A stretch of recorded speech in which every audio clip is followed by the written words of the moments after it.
Hello guys, it's Steve here from Drawbacks Africa. In today's video, I'll be telling you about Vernee M5, a smartphone that offers you premium features at a pocket-friendly price tag. From a premium plastic build to spacious internal storage and RAM, all at just $100. So at $100, what is the Vernee M5 made up of? First, you get a premium plastic build with a 5.2-inch HD display. There is a 5-megapixel camera sensor, the speaker grill, and an ambient light sensor above the display.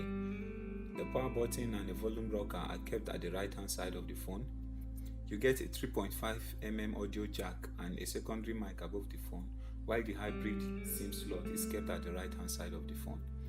At the base of the device, there is a USB 2.0 port, the loudspeaker opening, and the primary microphone. Turning to the back, you get a protruded 30-megapixel main camera along with a single LED flash and a fingerprint sensor below it. There is a built-in 3300 mAh battery, but despite that, the phone feels very light and comfortable to hold. I'm completely satisfied with the build quality of this device, but since the phone is using on-screen nav keys, what are those huge bezels at the top and base of the smartphone for? Yeah, that is my turn off with the design on this device. Now, how good is the 5.2-inch IPS display?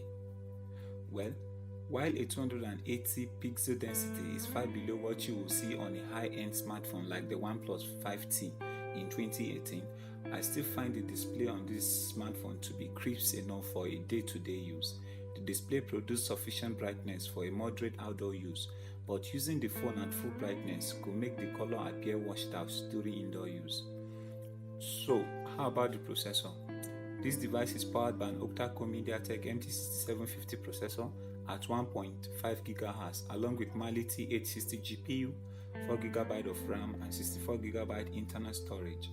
I ran a series of tests and some comparison with the processor and got good results. On Antutu, the device got some number above 40,000. Geek Benchmark and Basemark OS V2 also produced great results, enough for mid-range smartphone. Thanks to the fast 4GB of RAM and the spacious 64GB internal storage, I was able to throw multiple apps and games at the M5, most of which the device handled without stress. The main camera on the M5 is a 30-megapixel sensor along with a single LED flash. The camera supports face detection autofocus and f2.0 aperture. Outdoor camera outputs in full daylight are crystal clear. Despite being a mid-range phone, noise level on the camera is kept very minimal. I discovered that the smartphone is able to take in much light enough to produce clean images. As for indoor and low light images, well, don't expect above average quality. I discovered that while the rear LED flash is bright enough, it can bright up only objects at close range. The front-facing 5-megapixel camera does the job pretty well. Using it in full daylight produced clean surface, but indoor or low light shot was its main challenge due to the absence of front-facing LED flash. The rear fingerprint scanner, when properly set up, does the job pretty well. It can even be used to authenticate online payments. It's just that the scanner is not fast enough. Everything you get from the software department of this phone is stock Android, starting from launcher to gallery, file manager and etc. One thing you will like with this device is the fluid operation aided by the 4GB of RAM and the almost stock Android 7.0 Nougat. Multitasking was also a fluid.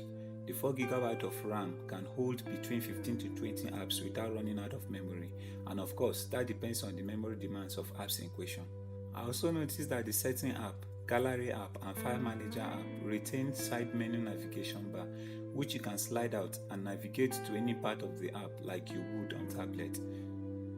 As part of the connectivity option, the Vernee M5 supports either 2 Nano-SIM or a single Nano-SIM plus a 128GB SD card.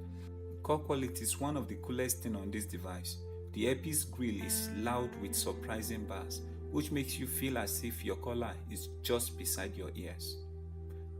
Data transfer was not a problem either. Aside the standard Wi-Fi connectivity option, the device supports 4G on all 2 SIMs.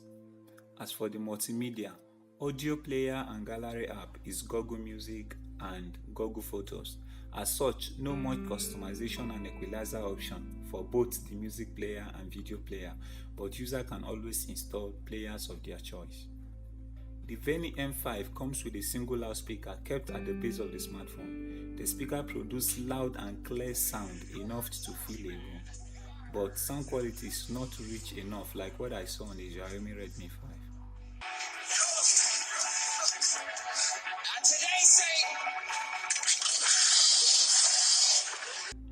As mentioned earlier, this device has got a 3300 mAh battery.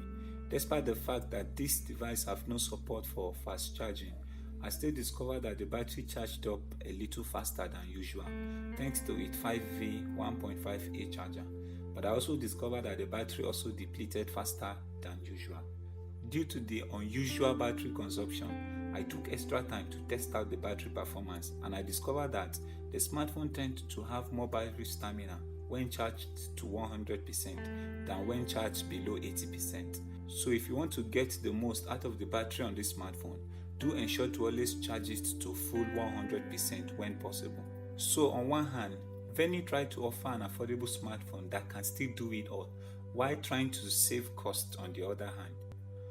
OEMs combining these two options at the same time will always result in a miss and hit target here and there, if you understand what I mean. So if you are a student or perhaps a smartphone user with a lot of memory demand and in need of a smartphone that will not slow you down while scrolling through your stuffs or navigating web pages, then the Vernee M5 is for you.